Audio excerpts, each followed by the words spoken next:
Yang tersangka setelah Pilpres ini namanya Anies Baswedan dan Muhaimin.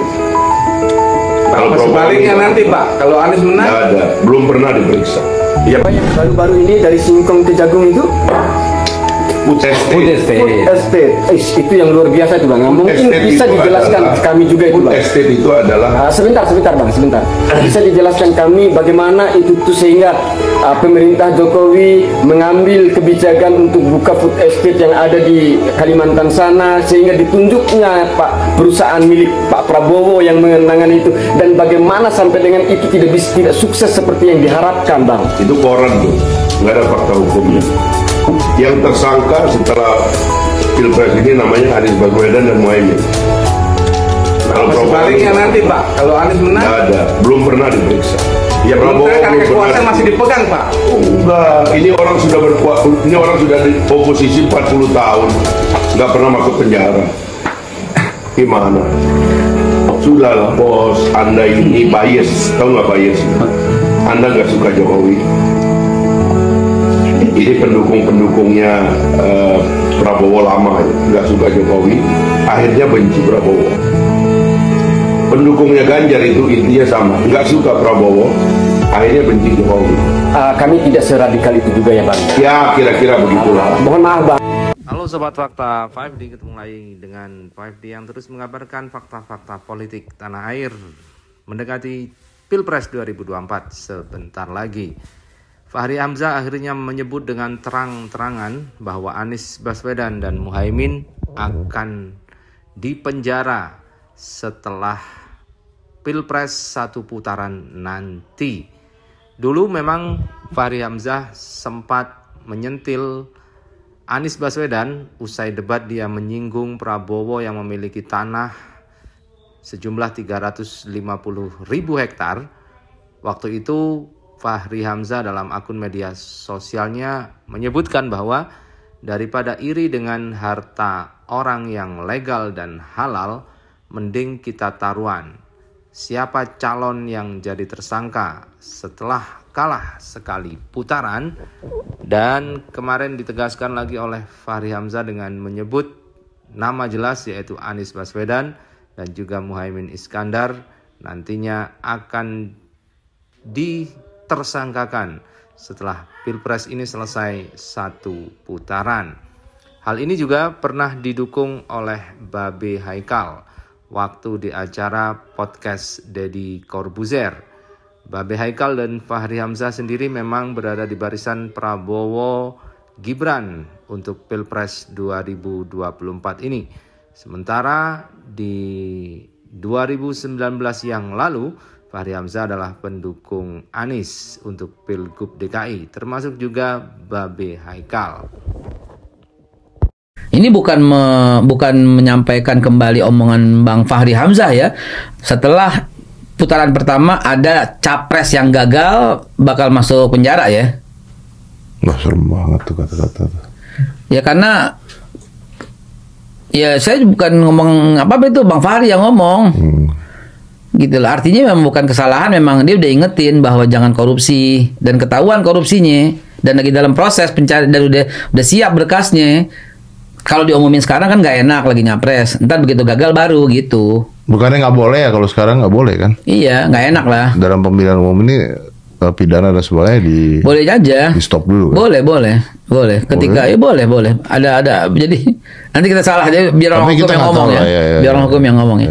Tapi kalau itu terjadi akan dibuat satu calon, ada mekanisme untuk pengangkatan calon berikutnya. Tapi kan Bang Fahri ngomong begitu mungkin emosi kan. Bang Fahri Hamzah ngomong begitu, kita taruhan yuk. Belum tentu bener gitu kan. Ya. Belum tentu bener juga nih. Kita undang aja.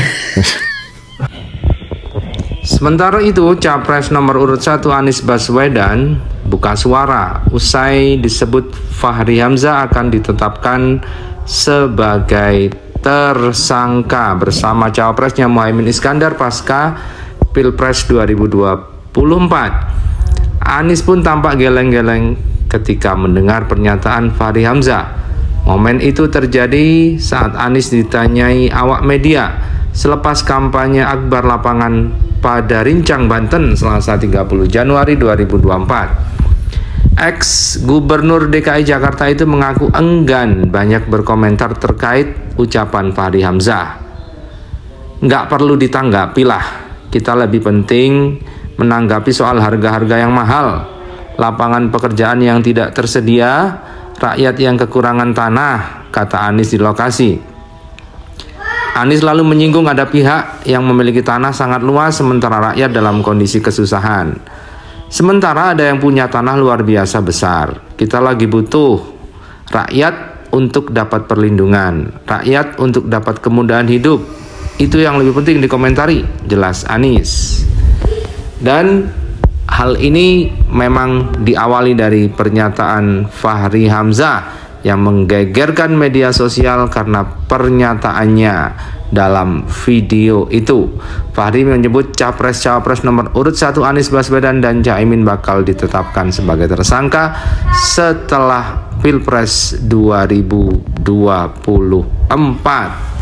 Sementara itu, Timnas Amin sendiri melalui juru bicaranya Indra Harismiaji merespon pernyataan Fahri Hamzah yang menyebut Anies Muhaimin akan ditetapkan sebagai tersangka pasca Pilpres 2024. Indra mengatakan bahwa pernyataan itu disampaikan Fahri agar dirinya kembali terpilih sebagai anggota DPR RI.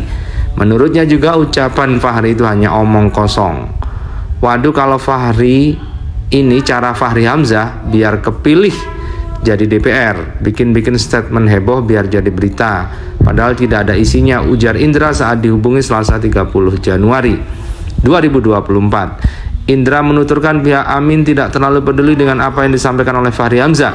Kekinian Indra menyebut Timnas Amin sedang fokus untuk pemenangan Anies Caimin. Kami sih tidak peduli komentar dia. Dia bukan siapa-siapa, bukan tokoh penting, mending konsolidasi suara untuk memenangkan Amin, ungkap Indra.